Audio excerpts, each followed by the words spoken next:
Hello students, welcome back to my channel. मैं हूं आपकी टीचर अंजना और आज की जो क्लास रहेगी वो रहेगी सैट पे और उस पे हम डिस्कस करेंगे मैथ का एक टॉपिक नंबर सिस्टम।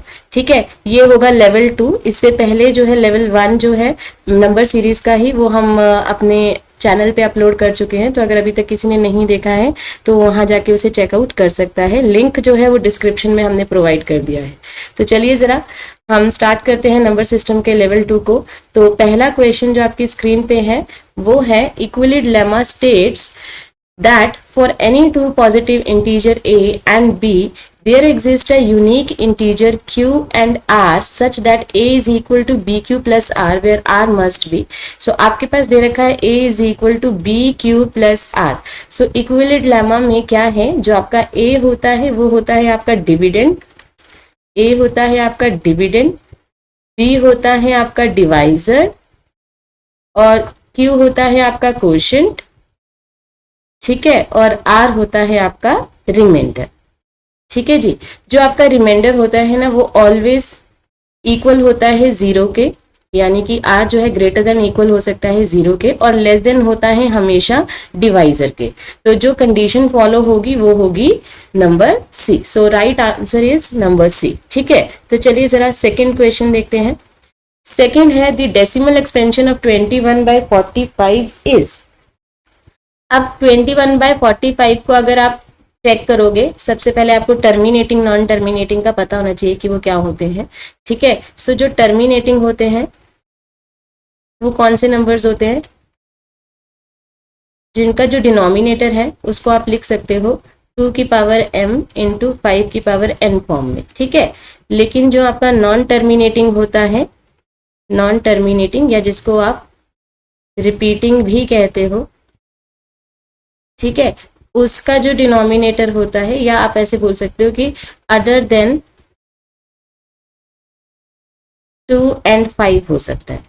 ठीक है, तो यहाँ पे 45 था, 45 को अगर आप चेक करोगे तो आप इसे लिख सकते हो 5 इंटू 3 इंटू 3, 3 3 9, 9 5 45। तो यहाँ पे जो फॉलो हो रहा है वो ये वाला हो रहा है। सो इसका आंसर क्या है, नॉन टर्मिनेटिंग एंड रिपीटिंग। ठीक है, सो this is not terminating. Terminating होता है तो यहाँ पे 5 तो है पर यहाँ पे 2 चाहिए था, तो यहाँ 2 नहीं है। ठीक है, तो इसका आंसर रहेगा नॉन टर्मिनेटिंग एंड रिपीटिंग। चलिए थर्ड क्वेश्चन देखते हैं। Third is if 112 is equal to q into 6 plus r then find the possible value of r।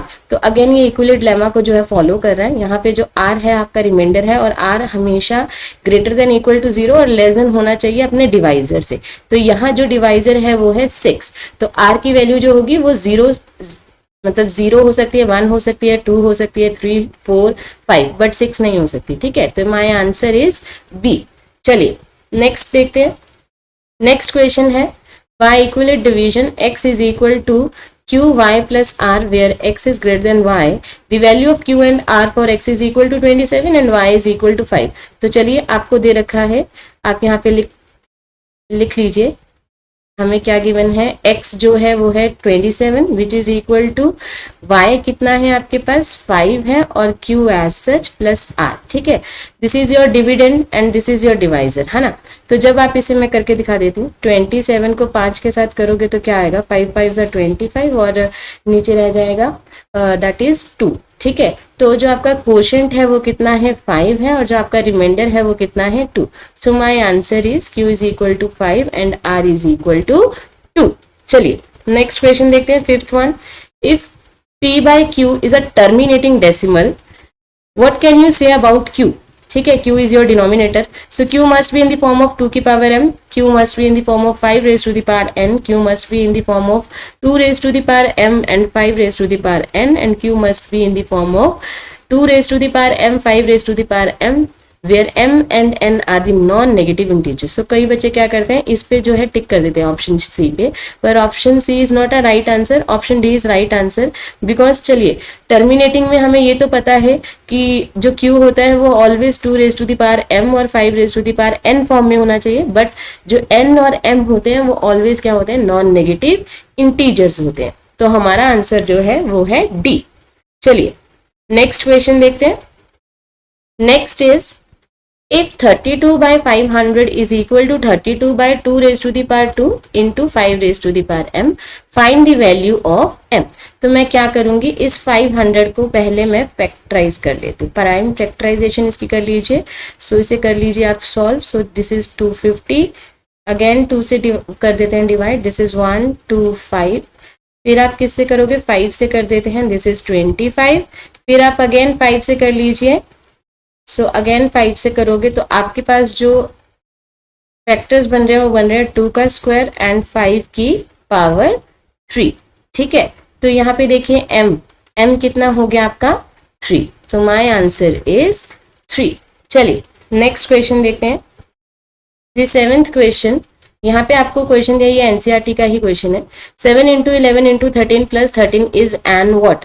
Prime number, composite number, odd number but not composite, none of this. ठीक है, तो इसमें हम क्या करेंगे, सबसे पहले 13 कॉमन ले लेते हैं. तो हमारे पास अंदर आ जाएगा 7 into 11. ये 13 आपने ऑलरेडी कॉमन लिया है तो इसकी जगह पे आ जाएगा 1, प्लस 13 ऑलरेडी कॉमन है तो यहाँ रह जाएगा 1. So 13 as such, 7 into 11 is equal to 77 plus 1. So 13 into 78. अब आप क्या करो, चेक कर लेते हैं. ये प्राइम तो बिल्कुल भी नहीं है. ठीक है, तो 78 के फैक्टर चेक करते हैं. तो यहाँ पे मैं इसे 2 से डिविजिबल करती हूँ. सो दिस इज 3, दिस इज 9. फिर आप इसे 3 से कर दो, दिस इज 1, दिस इज 3. फिर आप 13 से कर दीजिए तो आपके पास कुछ ये फैक्टर्स बनेंगे. ठीक है, सो 13 into 2 into 3 into 13. ठीक है, तो इसमें जो फैक्टर्स बन रहे हैं वो मोर देन 2 फैक्टर्स. ठीक है, तो यहाँ पे जिसके मोर देन 2 फैक्टर्स होते हैं वो होते हैं कंपोजिट नंबर. ठीक है, तो इसका आंसर रहेगा आपका कंपोजिट नंबर. चलिए नेक्स्ट क्वेश्चन देख लेते हैं. So the 8th one is, for some integer m, every even integer is of the form. तो बेटा जी ये पता होना चाहिए कि जो आपकी इवन इंटीजर्स की रिप्रेजेंटेशन वो होती है वो हमेशा होती है 2m फॉर्म में. ठीक है, यहाँ देखिए 2m, आप m को जो है 1 2 3 4 अप टू सो ऑन जो मर्जी डालिए, आपके पास ऑलवेज आंसर जो रहेगा वो एक इवन नंबर ही रहेगा. ठीक है, तो माय आंसर इज 2m. चलो नेक्स्ट क्वेश्चन देखते हैं. So the next question is prime factorisation of the denominator of rational number. आपको एक रैशनल नंबर दिया हुआ 34.12345 इज ऑफ द फॉर्म. ठीक है, तो आपके पास यहाँ पे ऑप्शन है 2 की पावर m इंटू 5 की power n, where m and n are integer. Same where m and n are positive integer, and 2 की पावर m इंटू 5 की power n, where m and n are the non negative integer, and denominator has factor other than 2 और 5. So this is the terminating number. सो ये terminating number है तो इसका जो answer रहेगा वो रहेगा सी. मैंने पहले भी ये डिस्कस किया है. तो 2 की पावर m इंटू 5 की power n, where m and n are the non negative integers. चलिए the last question of this series, prime factorisation of denominator of rational number. तो आपको एक रैशनल नंबर दे रखा है, अगर आप इसको ध्यान से देखोगे तो यहाँ पे बार लगा है, तो जिसके ऊपर बार है that is the non terminating. ठीक है, ये एक नॉन टर्मिनेटिंग नंबर है, या इसको रिपीटिंग भी बोल सकते हो आप.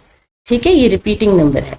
सो जो नॉन टर्मिनेटिंग और रिपीटिंग होते हैं वो किस फॉर्म में होते हैं, हमेशा denominator has factor other then 5. So this is my answer. I hope आपको आज की क्लास समझ आई होगी. सो अगर अभी तक हमारे वीडियो को किसी ने लाइक और शेयर नहीं किया तो प्लीज़ इसे ज़्यादा से ज़्यादा लाइक और शेयर करिए और चैनल को सब्सक्राइब करिए. Thank you.